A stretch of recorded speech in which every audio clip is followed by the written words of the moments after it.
अस्सलाम वालेकुम dear viewers, आप देख रहे हैं यूट्यूब चैनल कोड बाइट और आज हम देखेंगे एक्सरसाइज में कुछ शॉर्ट क्वेश्चन दे रखे हैं। पहला शॉर्ट क्वेश्चन दिया हुआ है, differentiate between functional and non functional requirements. Functional non functional requirements को हमने डिस्क्राइब करना है, तो ये ऑलरेडी डाटा हम जो है रिक्वायरमेंट्स के अंदर पढ़ गए हैं। दो तरह की रिक्वायरमेंट्स होती हैं, फंक्शनल रिक्वायरमेंट्स भी होती हैं और नॉन फंक्शनल रिक्वायरमेंट्स भी होती हैं। तो इनमें अगर डिफरेंस लिखना आ जाएगा शॉर्ट क्वेश्चंस में, तो आप इसमें दिया गया है ये राइट कर लेंगे। फंक्शनल रिक्वायरमेंट्स जो है ये स्पेसिफिक बिहेवियर और फंक्शंस ऑफ द सिस्टम बताती हैं, यानी क्या काम करना है। और नॉन फंक्शनल रिक्वायरमेंट बताती हैं क्वालिटी एट्रीब्यूट या कंस्ट्रेंट सिस्टम के, यानी उसकी क्वालिटी क्या है और उसमें रूल्स कौन से यूज़ हमने करने हैं, यानी कोई भी काम कैसे करना है। फंक्शनल रिक्वायरमेंट में हम ये देखते हैं what the system should do, system ने क्या करना है। लेकिन नॉन फंक्शनल में देखते हैं how the system should perform, कि सिस्टम कैसे काम करेगा। जिस तरह से एग्जांपल दी हुई है फंक्शनल रिक्वायरमेंट की, यूज़र बारो बुक करता है तो ये फंक्शनल रिक्वायरमेंट है। इसके अलावा नॉन फंक्शनल रिक्वायरमेंट की एग्जांपल है system should handle 1000 user simultaneously. ये कोई भी काम कैसे किया जा रहा है कि 1000 यूजर्स को एक ही टाइम में जो है हैंडल किया जा रहा है। तो ये जो फंक्शनल रिक्वायरमेंट है ये related to user interaction and system task, कि यूज़र कैसे इंटरेक्ट करता है सिस्टम से, कैसे यूज़ करता है सिस्टम को और उसमें कैसे टास्क करता है। लेकिन non functional requirement related to system performance, इसमें सिस्टम की परफॉर्मेंस, यूजेबिलिटी और रिलायबिलिटी, ये चीज़ें देखी जाती हैं।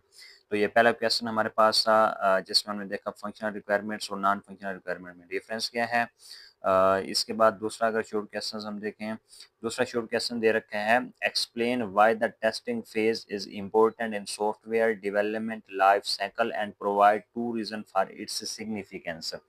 अब देखिए ये हमने एसडीएलसी के डिफरेंट फेजेस डिस्कस किए थे, उसमें टेस्ट फेज के बारे में हमें पूछा जा रहा है कि टेस्ट फेज की सिग्निफिकेंस भी बता दें, टेस्ट फेज का जो है क्या काम है। तो इसको हमने डिस्क्राइब करना है, तो ये हम करके हैं टेस्टिंग। अब टेस्टिंग के अंदर जो है इसमें हम देखेंगे सबसे पहला कि टेस्ट फेज़ जो है जब सॉफ्टवेयर डेवलप हो जाता है तो उसके बाद हम ये क्रूशियल फेज़ में चला जाता है जिसको हम टेस्टिंग कहते हैं। और टेस्टिंग जो है, टेस्टिंग के अंदर हम क्या करते हैं, टेस्टिंग को अगर डिफाइन करें, testing is the process of checking the software, इसमें सॉफ्टवेयर को चेक करते हैं टू आइडेंटिफाई एनी बग्स, के उसमें कोई बग्स हैं, एरर्स यानी मिस्टेक्स हैं या कोई इश्यूज हैं, उनको आइडेंटिफाई कर सकें। ये ऐसे है जैसे हम क्वालिटी चेक करते हैं कि हर एक चीज़ जो है एक्सपेक्टेड है वैसे ही काम कर रही है जिस तरह हमने एक्सेप्ट किया है।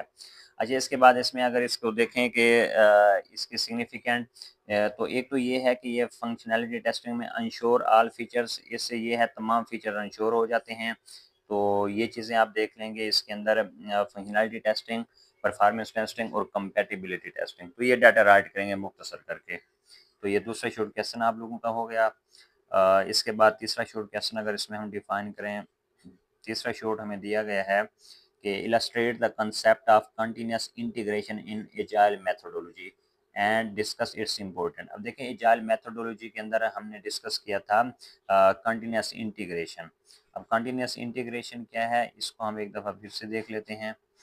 एजाइल मेथोडोलॉजी के अंदर हमने यहाँ पे देखा था कंटिन्यूस इंटीग्रेशन, तो ये चीज़ हम दोबारा इसको देखेंगे। तो कंटिन्यूस इंटीग्रेशन बेसिकली क्या है, continuous integration regularly merging codes, इसका मतलब ये है कि बाकायदगी से हम कोड को मर्ज किए रखते हैं, कंबाइन किए रखते हैं, जो डिफरेंट टीम्स हमें डेवलप करके दे रही होती हैं। तो regularly merging code change into a central repository, repository कहते हैं कि महफूज करने की जगह, डिक्शनरी हम कह सकते हैं। यानी जितने भी कोड हम होते हैं हमारे पास आ रहे होते हैं कंप्लीट होकर, उनको हम मर्ज करके एक सेंटर में उनको हम जो है कंबाइन कर देते हैं और उसमें से डिटेक्ट और फिक्स करते हैं इश्यूज़ को। और स्टार्ट में ही उनमें अगर कोई इश्यूज़ होते हैं, प्रॉब्लम्स होते हैं, उनको तलाश भी करते हैं, उनको फिक्स भी कर लेते हैं। तो ये हमारा तीसरा शॉर्ट क्वेश्चन था जिसमें हमने डिस्क्राइब किया कि कंटीन्यूअस इंटीग्रेशन क्या है।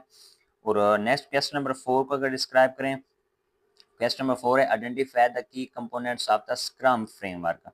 अब स्क्रम फ्रेमवर्क के अंदर की कंपोनेंट्स क्या हैं, तो ये भी हम डिटेल से ऑलरेडी जो है पढ़ चुके हैं। रोल्स को हम देख लेते हैं, की कंपोनेंट्स देख लेते हैं। की कंपोनेंट्स इसमें हमने 3 ही पढ़े थे, तो उनको हम देख लेते हैं स्क्रम के अंदर कौन कौन से हैं। तो ये आपके पास टॉपिक है स्क्रम का, तो उसमें हमने देखें की कंपोनेंट्स। अब देखें की कंपोनेंट्स, इनके बारे में मुख्तसर डाटा आप ड्रा कर देंगे। की कंपोनेंट्स 3 तरह के दिए गए हैं, रोल्स हैं, इवेंट्स हैं और आर्टिफैक्ट्स हैं। तो एक एक दो दो लाइनें इनकी हमने ड्रा करनी है, ये ऑलरेडी जो डाटा है हम कर चुके हैं। नेक्स्ट हमारे पास जो शॉर्ट क्वेश्चन आ जाता है उसमें हमने शॉर्ट क्वेश्चन नंबर 5 है, evaluate the main steps involved in risk assessment and management and axes their importance. अब देखिए स्टेप्स कौन से इन्वॉल्व होते हैं रिस्क असेसमेंट और मैनेजमेंट के अंदर। अगर रिस्क असेसमेंट और मैनेजमेंट देखें इसमें कौन कौन से स्टेप्स इन्वॉल्व हैं, तो ये डाटा जो है हम ऑलरेडी कर चुके हैं। इनको एक नज़र फिर से देख लेते हैं हम। रिस्क असेसमेंट और मैनेजमेंट का टॉपिक है आपके पास, तो इसमें ये हमारे पास टॉपिक है रिस्क असेसमेंट। स्टेप्स हमने देखने हैं कौन कौन से होते हैं, तो ये हमारे पास 4 स्टेप्स दे रखे हैं, इसमें आपने इनको एक्सप्लेन करना है और मुख्तसर है, शॉर्ट क्वेश्चंस है, तो इसमें आपने एक एक लाइन इनकी ड्रा कर लेनी है ताकि आपको मार्क्स मिल जाएं। और नेक्स्ट क्वेश्चन हमारे पास आ जाता है question number 6, explain the purpose of use case diagram. अब यूज केस डायग्राम हम क्यों यूज करते हैं, ये क्वेश्चन नंबर 6 है हमारे पास।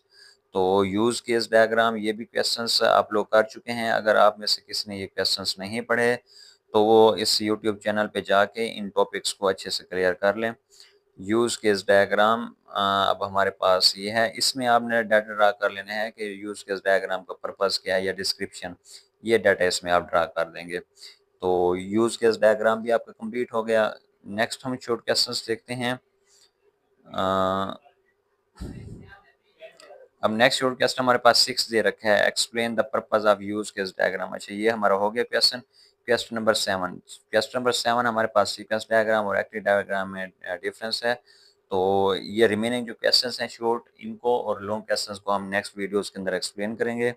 आप इनको अच्छे से कंप्लीट प्रिपेयर करेंगे। अगर इन शॉर्ट क्वेश्चंस को डिटेल से आप लोगों ने समझना है तो ये टॉपिक्स जो है ना ऑलरेडी शेयर किए गए हैं इस चैनल पे, आप उसको जो है ना सर्च करें और उसमें वीडियोस देखें, उनको अच्छे से समझें ताकि ये ऑल 12 क्वेश्चंस कवर हो जाएं आपके।